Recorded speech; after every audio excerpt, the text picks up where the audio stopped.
The diagram below shows a solid circular cone and a solid sphere. The cone has radius of 5x and height 12x centimeters, and the sphere has radius of r. The cone has the same total surface area as the sphere, so that r squared is equal to 45 by 2x squared. This is a proving question. We have two formulas given. The curved surface area of a cone is pi rl, where the radius is r, the slant height is l. And what's the slant height? This is the slant height, that's l. So the surface area of a sphere with radius r is 4 pi r squared. So we have these two pieces of information. Now, first thing we need to do is, we know the radius for both of these, but we need the slant height for the cone in order to find the surface area. So let's find the slant height.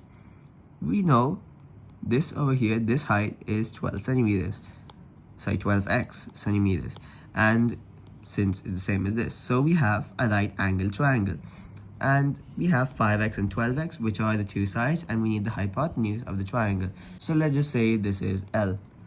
So 5x the whole squared plus 12x the whole squared is equal to L squared. How do we get this? Using Pythagoras theorem. A squared plus b squared is equal to c squared, and this is the hypotenuse.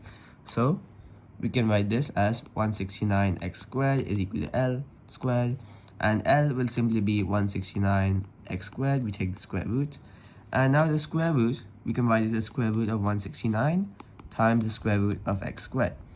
And now this is just 13 and multiplied by x, so 13x. By the way, this is only positive 13, because if it was negative 13x, that cannot be true, because lengths have to be positive. So it's 13x in a positive value. So we have our length now. And now we can find the surface areas. So the curved surface area of the cone will be pi rl. But then we have to add the area of this circle. So plus pi r squared. That's the total surface area. And now that will be equal to 4 pi r squared.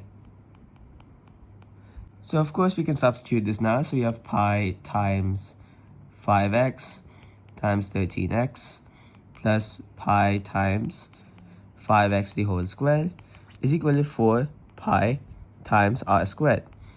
This r over here is the same as the radius. So now we can bring this to be 90 pi x squared is equal to 4 pi r squared. Now you can cancel the pi, so 90x squared is equal to 4r squared. And now we can write r squared is equal to 90 by 4x squared. In other words, 45 by 2x squared. And this is what we need to prove, and now we have proven it. So that's our answer.